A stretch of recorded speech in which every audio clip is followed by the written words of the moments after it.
যদি নিগনিয়ে ভঁৰালৰ ধান খালে তেন্তে সেই নিগনি চোৰ। আমি গোটেই নিগনি পৰিয়াল খতম কৰি দিওঁ। যদি কোনোবা পশুৱে খেতিপথাৰত সোমাই খেতিপথাৰ অনিষ্ট কৰিলে, খেতিপথাৰৰ ধান খালে, তেন্তে সেই পশু আমি খেদি পঠাওঁ নাইবা আমি খতম কৰি দিওঁ, হয় নহয়? তেন্তে এতিয়া কথাটো এইটো হ'ল,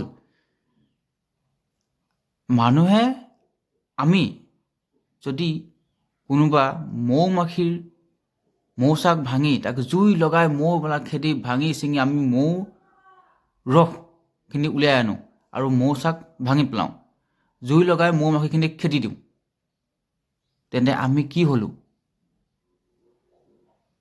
আৰু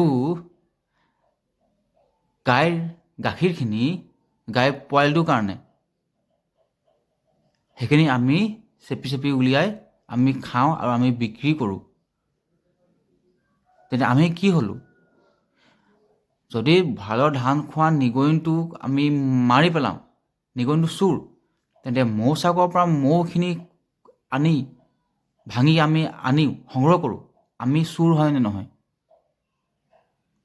খেতিপথাৰত অনিষ্ট কৰা গাইজনীক আমি মাৰি দিওঁ, কিন্তু গাইজনীক মাৰি দিওঁ আৰু সেই গাইৰ গাখীৰখিনি আমি খাওঁ, পোৱালিটোৰ ভাগৰ গাখীৰখিনিও আমি খাই পেলাওঁ, আমি বিক্ৰী কৰি দিওঁ।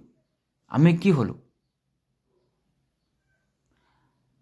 মানুহে একচুৱেলি নিজৰ শক্তি, নিজৰ তাকত, পশুৰ কোনো তাকত নাই, আমাৰ শক্তি আছে, কিন্তু আমি দমন কৰি ৰাখোঁ। পৃথিৱীত চবৰে জীয়াই থকা অধিকাৰ আছে। আমি পাহৰি যাওঁ যে আমিও চুৰ কৰিছোঁ, আমি পাহৰি যাওঁ। মনত ৰাখিব লাগিব যে চোৰ আমিও জীৱ জন্তুক অনিষ্ট কৰি আছোঁ, প্ৰকৃতিক অনিষ্ট কৰি আছোঁ।